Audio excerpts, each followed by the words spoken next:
Shabbat Shalom. Shabbat Shalom. Shabbat Shalom. ¿Cómo están? ¿Felices de llegar a este día? ¿Felices por un día más de vida? Por poder acá tener el privilegio de hacer fiesta al Eterno junto a nuestros hermanos. Díganme si no somos realmente privilegiados por eso. Bueno, hoy tengo el privilegio de que me hayan asignado compartir con ustedes una reflexión del Haftará que leemos esta semana y vamos a ir a leerla en Ezequiel, capítulo 44, versículo 15. Ezequiel 44, 15. Mientras llegamos hasta ahí, le voy a pedir al Eterno que sea solamente su palabra, ¿sí? En este momento, porque no venimos a escucharme a mí, sino palabra del Eterno.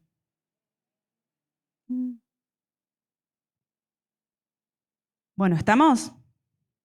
Ezequiel 44, 15. Vamos a empezar con la lectura.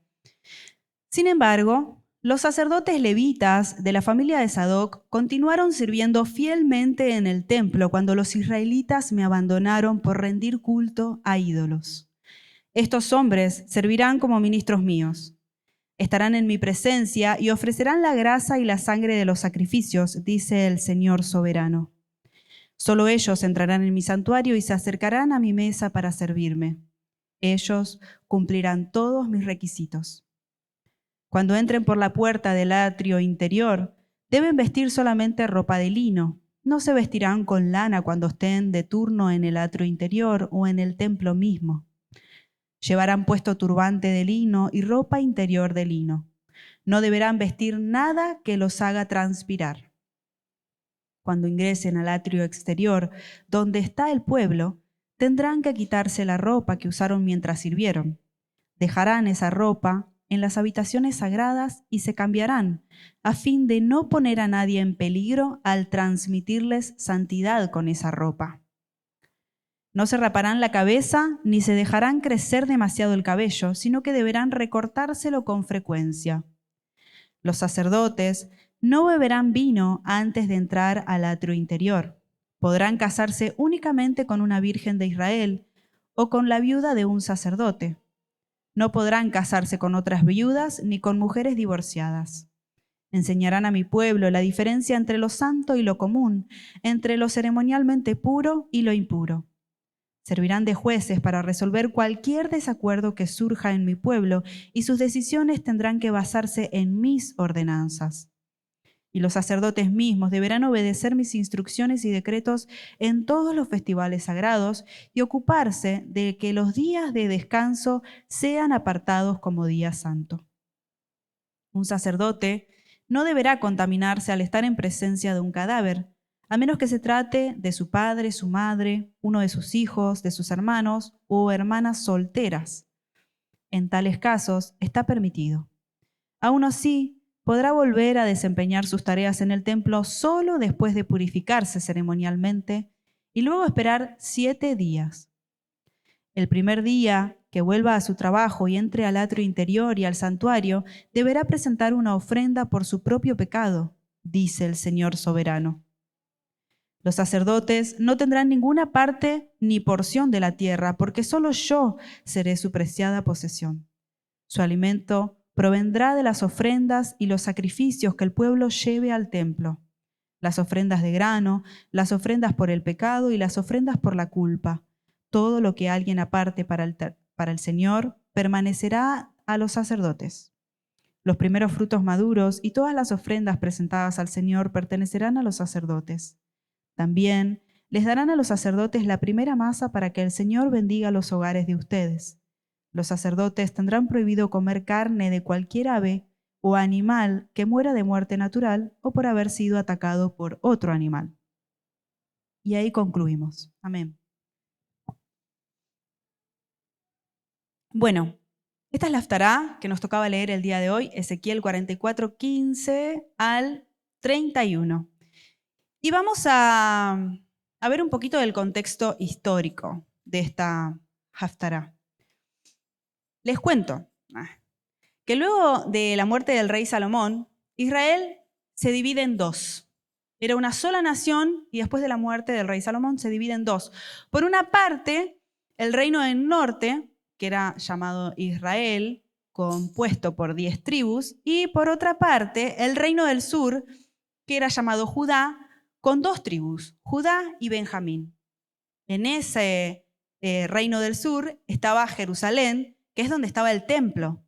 Ellos tenían mayor estabilidad política y mantenían el linaje del rey David. Después de eso, como hablábamos recién, de que el rey Salomón muere, esta división ocurre debido a que durante el reinado de Salomón, Israel alcanzó una gloria sin precedentes. Vieron que la palabra siempre leemos y aprendemos que realmente el templo fue increíble. Sorprendente, maravilloso, pero a un costo muy alto para la población. Había impuestos muy elevados y todos hacían mucho trabajo, de mucho esfuerzo, un trabajo forzoso importante. A lo largo de los años, imagínense que en ese momento no había la pala mecánica, la grúa, sino que todo era a pulmón. Esos varones trabajaban muchísimo, las mujeres también, los artesanos, o sea, todo estaba orientado a construir ese templo, y todo lo que había ahí. Luego de la muerte de Salomón, su hijo Roboam fue a Siquem, al norte, para ser coronado. Era el heredero del trono. Jeroboam, un antiguo oficial de Salomón, le sugirió que para ganarse al pueblo, la gracia del pueblo, ya que era un nuevo rey y estaba empezando, aligerara la carga impuesta por su padre, pero él se negó. Dijo, no. Y ante la respuesta de Roboam, las tribus del norte rompieron su lealtad con la casa de David.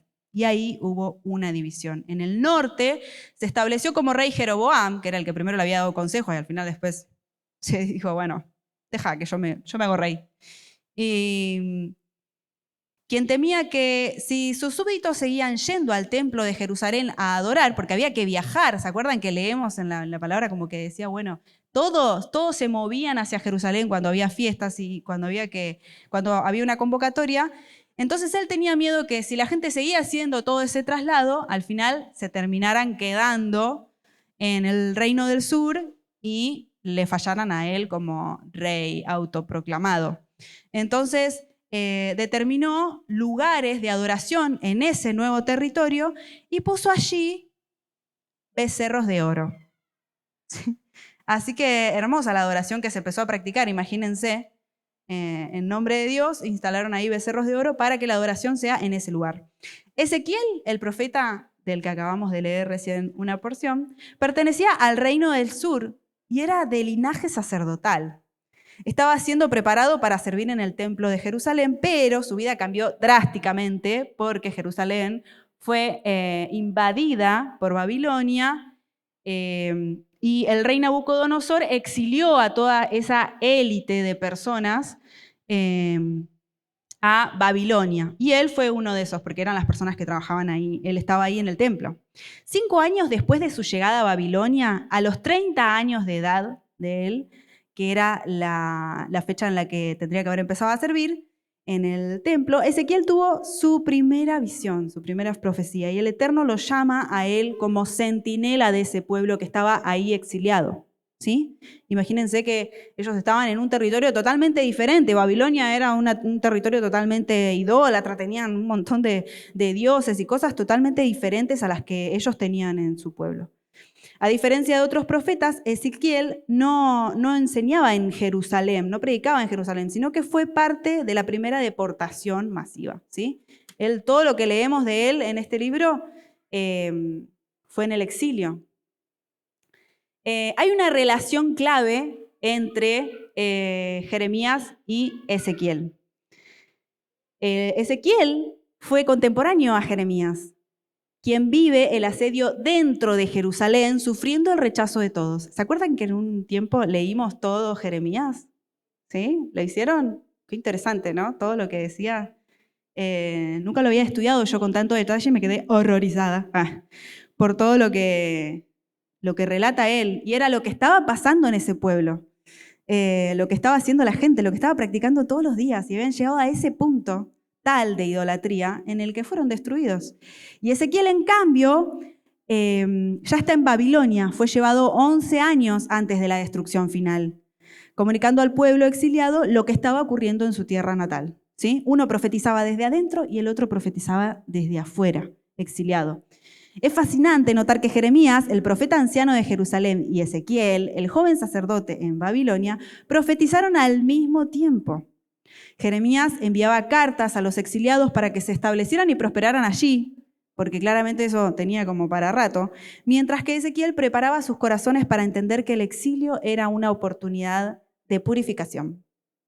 Tras la caída definitiva de Jerusalén, el tono de Ezequiel, de este libro, todo lo que nosotros podemos conocer que él dijo a través de las Escrituras, cambió del juicio que venía él advirtiendo sobre la idolatría, ¿no?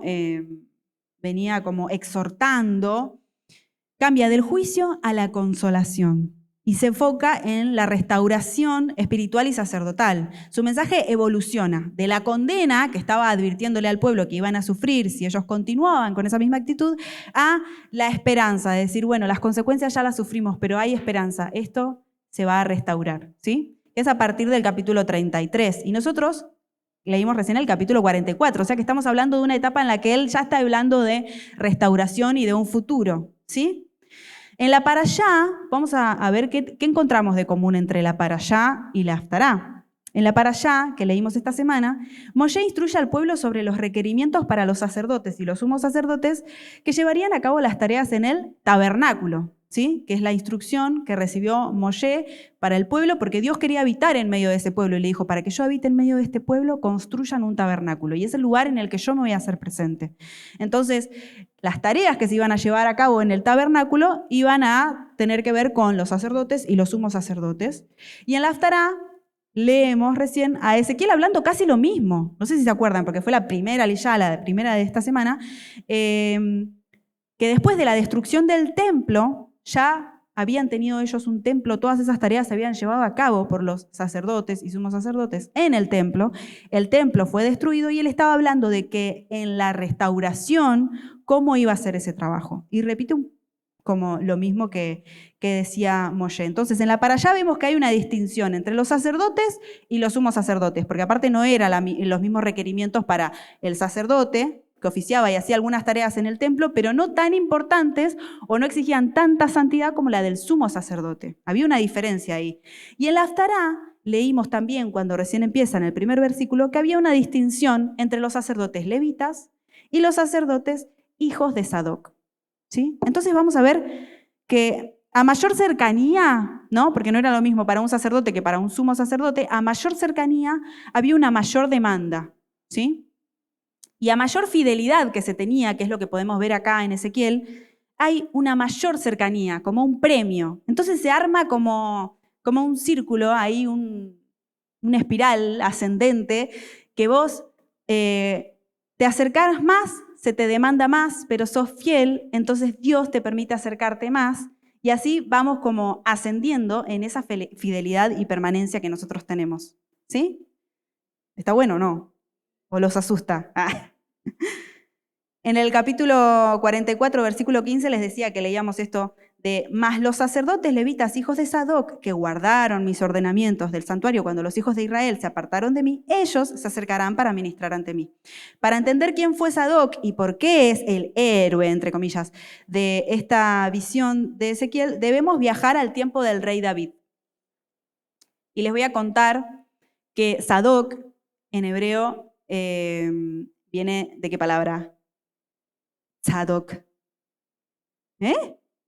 Eso, Sadik, fuerte ahí, sin miedo. Fue un descendiente de Eleazar, hijo de Aarón, y su importancia tiene que ver con que cuando el hijo de David, Absalón, se rebeló para dar un golpe de estado, Sadoc se mantuvo fiel al rey legítimo, al que había sido elegido por Dios.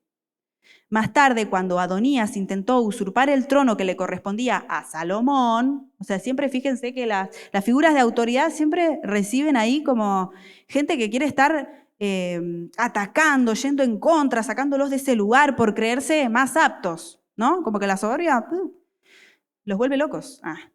Entonces Sadoc volvió a elegir el bando correcto, ungiendo a Salomón como rey en la fuente de Gijón. ¿Sí? Entonces, este hombre evidentemente siempre tuvo el discernimiento suficiente para decir no, porque no era que uno decía, yo quiero ser rey, no, era un montón de gente que se levantaba contra ese reino y que quería ir en contra y que los quería sabotear y que incluso estaba en juego la vida de esas personas, su familia, los que los rodeaban, se armaban guerras civiles, entre los que pensaban de una manera y los que pensaban de otra, era realmente un montón. Y este hombre era lo suficientemente sabio y evidentemente tenía el discernimiento suficiente para siempre elegir ser fiel a Dios. No se dejaba confundir por las corrientes de ese momento. Gracias a su fidelidad, Salomón lo nombró sumo sacerdote único, desplazando a Abiatar, quien había apoyado la rebelión. Con Sadoc, el linaje sacerdotal se estableció, ¿sí? Fue siempre uno. Por eso leíamos anteriormente que en este reino hubo como una constancia en ese linaje, ¿sí? No era que primero estaba uno, después estaba el otro, después venía, a diferencia del reino del norte que sí pasaba de esa manera. Ezequiel era un sacerdote, entonces conocía perfectamente la historia de su linaje, ¿sí? Y por eso lo menciona. Sadoc representa la resistencia espiritual y la lealtad absoluta en momentos de traición y de caos, ¿sí? Entonces, cuando hablamos acá de Sadoc, pensemos que él recibió ese privilegio de continuar y que sus descendientes tengan el privilegio de poder llevar a cabo esas tareas que requerían extrema santidad por haber sido fiel. Él se mantuvo siempre fiel a Dios. Una de las ideas que instala Ezequiel en este tiempo histórico es que cada individuo es responsable, ¿sí? Porque antes estaba muy instalada la idea de culpa colectiva, ¿no? Era como que todos somos parte de esto, para bien o para mal, todos, ¿sí? Y él dice, sí, pero cada uno es responsable de lo que hace. Cada uno se responsabiliza por cómo cuida esa santidad. Y aclara que la santidad no es automática, porque yo era hijo de, descendiente de Aarón, entonces era un levita, entonces me correspondía ya yo practicar esa tarea. No, también había algo que vos tenías que hacer de tu parte, que tenía que ver con ser fiel y guardar tu santidad, ¿sí? Cada individuo era responsable. Y hoy en día vemos que hay una corriente que sigue siendo medio la misma que había en aquel tiempo. Sí, esa es la autoridad, ese es el rey, pero yo siento que podría ser de otra manera y que esa otra manera podría ser mejor, básicamente, ¿no? Porque era eso, había un rey, sí, bueno, ese es el rey, es el hijo de y es descendiente y le corresponde legítimamente y hasta ha sido evidente con testigos que es el elegido por Dios, pero yo pienso que podría ser de otra manera y que esa otra manera va a ser mejor, ¿sí? Y lo vemos mucho en Facebook, en Instagram. Sigue tu corazón. Sé feliz, haz lo que te haga feliz. Escucha tu corazón, lo que dicte tu corazón. Pero ¿qué dice la palabra en Jeremías justamente, que habla en este mismo tiempo histórico? Engañoso es el corazón más que cualquier cosa. O sea, no te dice un poquito engañoso, fíjate que a veces te puede engañar, no, es más engañoso que cualquier cosa, nuestro corazón.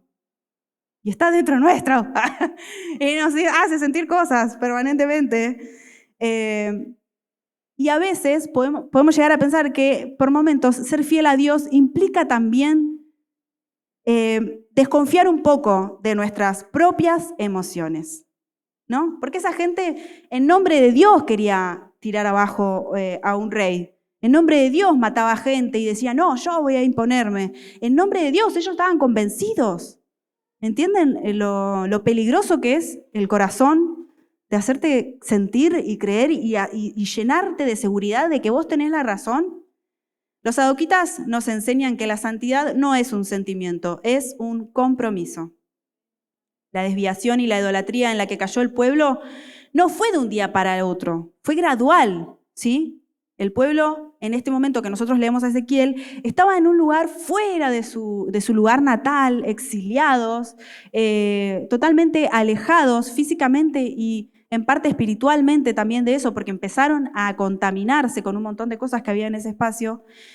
Y llegaron a ese punto gradualmente. No fue que un día dijeron, vamos a poner un becerro de oro. Vamos a llenar el templo de figuras que no tienen nada que ver con Dios. Vamos a empezar a tener prácticas en nuestra vida cotidiana que no agradan a Dios de un día para el otro. Un día dijeron, un poquito no pasa nada. Otro día dijeron, si no se entera el sacerdote, no pasa nada. Otro día dijeron, pero bueno, fue una vez, Dios perdona. Y así fueron impurificándose cada vez más hasta el punto que llegaron a ser destruidos. Y ese lugar que tanto esfuerzo les había costado construir fue derribado así, en un momento, en poco tiempo, a comparación de todos los años que tenía ese trabajo que habían hecho. Y a mí esto me hacía pensar en que en ese pasaje que leemos en Mateo 7:21, cuando Yeshua dice, no todo el que me dice Señor, Señor, entrará al reino de los cielos, sino el que hace la voluntad de mi Padre que está en los cielos. En aquel día muchos me dirán, Señor, Señor, no profetizamos en tu nombre echamos fuera demonios, en tu nombre hicimos muchos milagros, pero yo les diré claramente, nunca los conocí, apártense de mí, obreros de maldad. Yo leo esto y me pone un poco la piel de gallina porque digo, claramente uno en su humanidad vería a una persona hacer este tipo de cosas y creería, uy, es un re elegido de Dios. Y estamos hablando de que acá dice hacer milagros. Por ejemplo, ¿se imaginan que alguien acá venga sin, no sé, algo bien visual, sin una pierna y de repente le crece la pierna y sale corriendo y se pone a bailar y vos decís, es de Dios? ¿Es de Dios? Cuánto discernimiento, cuán llenos del Espíritu tenemos que estar para no ser engañados en este tiempo en el que el engaño está permanentemente. Ya dentro nuestro está el engaño, en nuestro corazón. Imagínense con la debacle que está sufriendo nuestra sociedad, nuestra cultura, nuestros valores, cuánto más hay que estar atentos. ¿Sí? Debemos permanecer atentos, alertas, purificándonos y volviéndonos a la fuente las veces que sea necesario. Hiciste algo que estaba mal, por chiquito que sea, arrepentite inmediatamente, volvé inmediatamente, busca consejo inmediatamente, habla con alguien y confesale lo que estuviste haciendo para que no te coma la cabeza la culpa, el enemigo, haciéndote sentir culpable y termines alejándote y termines siendo destruido, porque algo chiquito termina haciendo que te apartes kilómetros y kilómetros de la presencia de Dios. ¿Sí? Lo que hace especial a Sadoc no fue un hecho histórico de un solo día, sino la capacidad de no moverse cuando todo lo demás tambaleaba, toda la sociedad, toda la cultura estaba en contra. Entonces, la verdadera prueba de carácter no ocurre cuando es fácil ser fiel. No ocurre cuando está todo bien, entonces amo a Dios porque Dios me ama y toda mi vida es fácil y voy. Es ser fiel incluso cuando cuesta. El corazón engañoso nos dice, si todos lo hacen, no debe ser malo, porque es lo normal. Lo normal y lo común no quiere decir que sea correcto. Si es lo que siento, debe ser lo correcto. En cambio, la conciencia sadoquita responde, aunque todos se vayan, yo permanezco. Mis sentidos y mis emociones no me engañan, yo soy fiel a Dios. ¿Sí? Amén, que así sean nuestras vidas, hermanos, para que no nos apartemos, para que no seamos engañados, ni siquiera por nosotros mismos, por nuestro propio ego, haciéndonos creer que tenemos la razón. La santidad que pide la Parashá y la Haftará no es una perfección inhumana, imposible de alcanzar, sino una dirección constante. Encontramos también una relación con el conteo del Omer. La Haftará menciona que el proceso de purificación duraba 7 días. ¿Se acuerdan que lo leímos acá? Dice, aún así, habiendo estado en contacto con la muerte, podrá volver a desempeñar sus tareas en el templo solo después de purificarse ceremonialmente y luego esperar 7 días. Y actualmente, ¿cuánto tiempo estamos siendo purificados? ¿Cuánto dura el conteo del Omer? 7 semanas, 7 veces 7. O sea, imagínense si esto no es un proceso de purificación extremo. O sea, 7 días se necesitaban y ahora estamos 7, así, o sea, hay mucho para sacar claramente. Y cada semana que vamos leyendo lo que nos enseña el conteo es realmente Nos hace ver que no estábamos tan bien como pensábamos. Actualmente estamos transitando un proceso de purificación de 7 veces 7, un proceso de purificación potenciado y especial. Y esta semana trabajamos casualmente sobre la persistencia. Aprendimos que la persistencia puede convertirse en obstinación. Entonces, pidamos mucho al Eterno sabiduría, porque a veces estoy siendo persistente en algo y aplicando una cualidad que puso el Eterno en mi alma, pero mal aplicada, porque la estoy aplicando en lo que no correspondía o en lo que estaba mal. Cuando yo me hago una persona necia e insisto en lo que está mal, la persistencia esa se convierte en obstinación y ya no me favorece, me tira para atrás. Esta persistencia siempre debe practicarse con humildad, conexión y prudencia, como se llama el pastor el miércoles en el monte de oración. Netzach es la virtud que debemos poner en juego para permanecer fieles al Dios eterno, quien es bueno y fiel con nosotros. ¿Cuánto más debemos ser fieles nosotros con Él? Él no cambia y Él merece toda nuestra alabanza y nuestra adoración. Amén. Que así sea. Al igual que Sadoc y su descendencia, reconozcamos a nuestro Dios como soberano de nuestras vidas, como total autoridad, para que lo que toque vivir no nos mueva. Y digámoslo con nuestra boca. Vieron que hay como una retroalimentación. Algunas cosas primero nacen de nosotros y después se dicen. Y otras cosas como que las vamos interiorizando a medida que las decimos, ¿no? Como que esa es la programación neurolingüística que le dicen, que vos decilo y te lo vas a terminar creyendo. Entonces, Señor, sos mi dueño. Tenés autoridad sobre mí. Yo siempre que oro digo así. Yo digo, seré como una nena o es inmaduro lo que hago, pero prefiero eso a no creer que eso ya es así y empezar a caer en esa de que yo creo que tengo la razón. Sos mi dueño y tenés autoridad sobre mi vida, sobre mi alma, sobre mis emociones.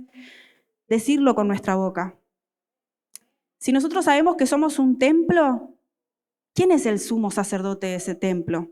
Porque puede ser tu corazón, que te va a tener sujeto a las mareas de tus estados de ánimo, que un día estás bien, que otro día estás mal, que otro día estás re firme, re seguro, y otro día no tanto.